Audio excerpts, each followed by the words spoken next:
Selamat siang, berjumpa lagi dengan saya Nur Akbar pada episode pemrograman web bahasa Indonesia.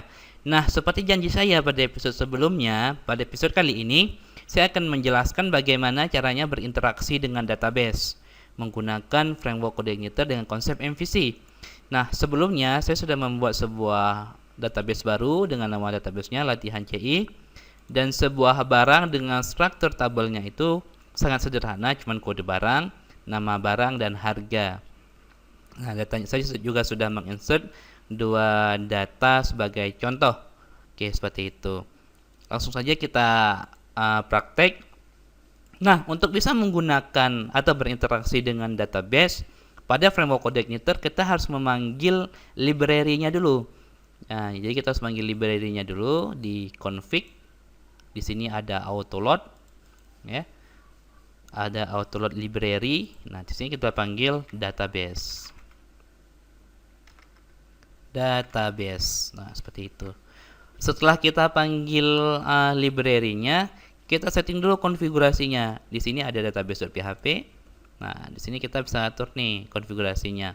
Hostname-nya kita apa, username-nya kita share root, password-nya nggak perlu, database-nya latihan CI.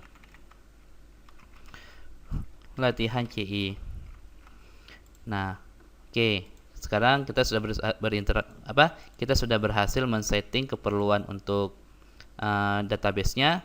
Sekarang baru nih kita bermain dengan database-nya. Oke, step pertama kita akan coba memanggil data ya dari database data barang. Tuh, caranya sangat mudah. Kita bisa menggunakan active record. Apa itu active record? Nanti Anda bisa mencarinya di dokumentasi lah ya. Silakan Anda baca-baca tentang dokumentasi apa itu active record. Ya, terus Anda baca-baca lah. Oke, barang ya. Caranya sangat mudah. This db get barang. Oke, seperti ini. Nah, sekarang kita cek dulu nih di controller. Ini artinya saya ingin memanggil data barang ya. Ambil data barang dari tabel barang. Nah, oke, sekarang di controller kita cek dulu nih isi datanya. Kita cek dulu di isi datanya dari perintah ini ya. Saya akan cek di barang. Oke, ini hanya apa namanya? Hanya pengecekan saja. Print R. Saya ingin ngecek apakah datanya sudah benar dari database atau belum. Oke, sekarang kalau misalnya saya refresh di sini. Nah, oke ya. Dia akan nge-return data-datanya. Berarti sudah berhasil. Nah, kalau misalnya sudah, karena kalau misalnya error dia nggak akan muncul nantinya. Oke, kalau misalnya sudah, di view-nya pasti error nih. Nah, error bla bla bla ya. Oh ya, kita belum convert nih datanya itu menjadikan dalam bentuk apa? Bentuk array, bentuk objek. Nah, saya akan menjadikannya dalam bentuk array. Ini kalau saya refresh sekarang, nah muncul nih kode barang, nama barang gitu ya. Oke, datanya sudah kita dapatkan berarti dari database. Oke, supaya bukti kita cek dulu bahwa ini benar-benar database. Saya akan insert sebuah data baru ya. Coba insert sebuah data baru, misalnya saya ambil di judul tutorial saya, membangun layanan SMS online ya.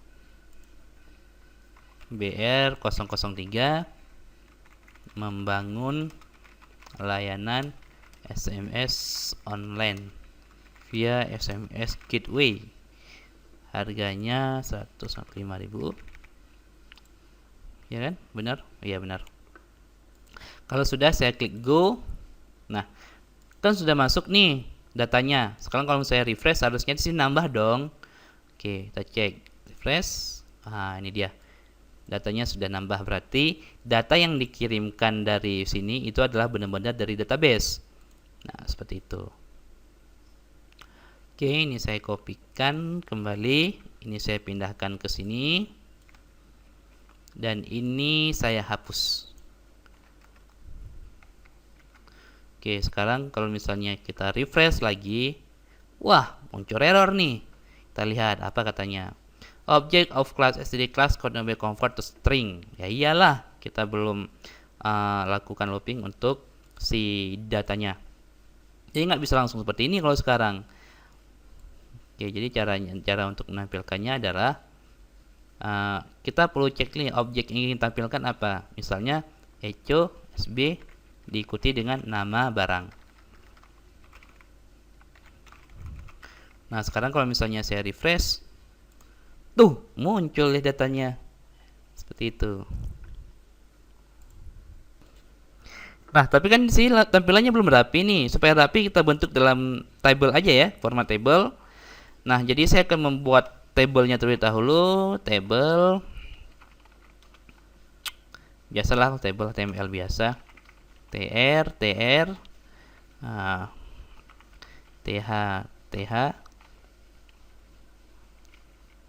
tuh tuh saya kopikan kolomnya jadi 3 kolom. Kolom pertama adalah untuk kode barang, kolom kedua adalah untuk nama barang, dan kolom ketiga untuk harga. Nah, kalau misalnya sudah, baru nih kita lakukan looping di sini. Kita lakukan looping di dalam sini.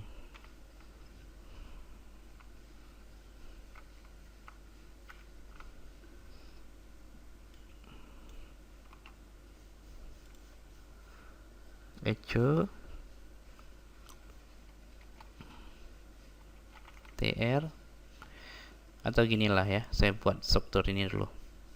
Echo tr td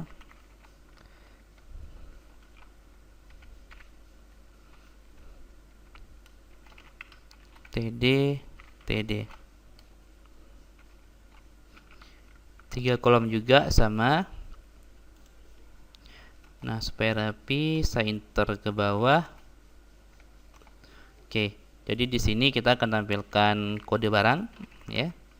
Kode barang, bukan R tapi B.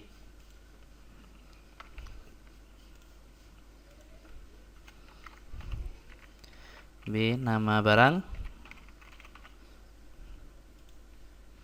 dan B harga. Jadi kalau saya refresh sekarang, nah jadinya seperti ini. Udah rapi ya. Cuma belum ada bordernya. Jadi kalau saya tambahkan border sama dengan 1. Nah, jadinya bentuknya dalam bentuk tabel. Nah, seperti itu. Oke, jadi sekian ya. Jadi pada episode kali ini kita sudah bahas bagaimana mengkonfigurasi untuk berinteraksi dengan database. Kita sudah bahas bagaimana cara load library-nya. Kita sudah bahas bagaimana cara setting konfigurasi database-nya. Kita sudah belajar tentang teknik auto active record. Dan kita juga sudah belajar bagaimana cara memanggil data dari model dan juga menampilkannya itu di view. Nah, seperti itu. Oke, saya rasa cukup sekian. Sampai jumpa pada episode selanjutnya.